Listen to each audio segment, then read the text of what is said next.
क्या बात है मित्र? मैं तो सारा दिन युद्ध का कोलाहल सुनता रहा और सोचता रहा कि विजय किसकी हो रही होगी। फिर सोचा कि तुम्हारे प्रधान सेनापति ने तो इच्छा मृत्यु का कवच पहन रखा है, तो विजय निसंदेह तुम्हारी हो रही होगी। इसी इच्छा मृत्यु के कवच ने ही तो समस्या खड़ी कर दी है अंगराज, समस्या खड़ी कर दी है। यदि ये इच्छा मृत्यु का वरदान आड़े ना आ रहा होता तो मैं कब का किसी और को प्रधान सेनापति बनवा चुका होता। वे तो पांडवों का वध नहीं करेंगे और कोई और उनका वध नहीं कर सकता। ये तुम्हारे गंगा पुत्र, ये भरत शिरोमणि, अरे ये हमें हारने तो अवश्य नहीं देंगे भांजो, परंतु ये भी निश्चित है कि हमें जीतने भी नहीं देंगे। तो मामा श्री, ऐसे प्रधान सेनापति का अर्थ ही क्या है? मैं तो उन्हें प्रधान सेनापति बनाना ही नहीं चाहता था, किंतु आप हैं के? यदि तुम अपने मित्र अंगराज को प्रधान सेनापति बनवा भी देते तो तुम रणभूमि में अपने भाइयों, अपने इस मित्र और अपने मामाश्री के साथ अकेले खड़े दिखाई देते भांज। ये जो भारतवर्ष के इतने ध्वज तुम्हारे ध्वज के साथ दिख रहे हैं, ये ना दिखाई देते। हमारी विजय के लिए अर्जुन वध आवश्यक है और पितामह भीष्म अर्जुन वध करेंगे नहीं, और उस अर्जुन ने शवों के ढेर लगा दिए हैं। यदि ये संभव होता तो किसी और को प्रधान सेनापति बनाने के लिए स्वयं मैं पितामह भीष्म का वध कर देता। यदि अर्जुन प्रश्न है तो उस प्रश्न का उत्तर मेरा ये मित्र कर्ण है।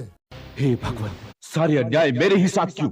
और मेरी विवशता ये कि मैं गंगा पुत्र भीष्म जैसे शूरवीर के वीर गति को प्राप्त होने की प्रार्थना भी नहीं कर सकता, किंतु मैं उनके वीर गति को प्राप्त होने की प्रतीक्षा कर भी रहा हूँ।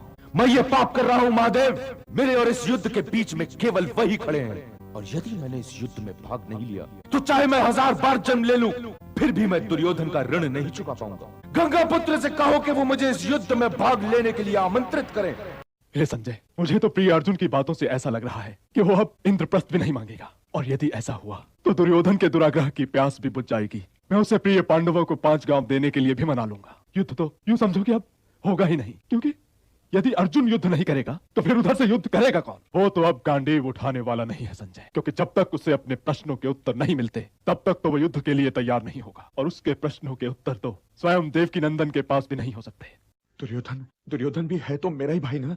माना कि उसने हमारे साथ कपट किया है, उसने पंचाली का अपमान करके सारे भरत वंश का अपमान किया है, किंतु है तो वो जेष्ठ पिताश्री का जेष्ठ पुत्र ही ना। ये तो बड़े खेद की बात है कि भूमि के एक टुकड़े के लिए हम लोग कुलनाशक बनने को तैयार हो गए। यदि सब कुछ खोकर भी मुझे शांति मिले और मैं कुल के नाश के पाप से बच जाऊं तो ये शांति बहुत सस्ती है केशव। किंतु ये युद्ध संबंधों और नातों की स्थापना या पहचान के लिए नहीं है कुंतीपुत्र। अपने कर्तव्य को पहचानो और तब निर्णय लो, क्योंकि निर्णय तो तुम ही को लेना पड़ेगा। यदि तुम ये चाहते हो कि निर्णय मैं लूं और तुम इस युद्ध के उत्तरदायित्व से बच जाओ तो ये नहीं होगा पार्थ, कदापि नहीं होगा।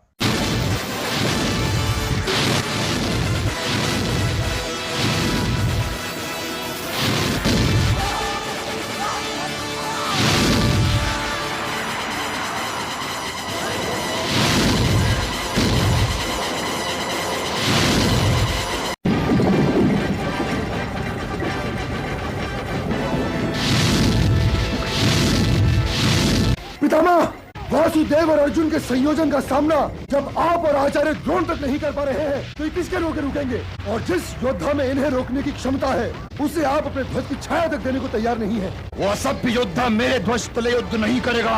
यदि हस्तिनापुर के प्रति मेरी निष्ठा पर तुम्हें विश्वास नहीं तो बना लो किसी और को अपना प्रधान सेनापति।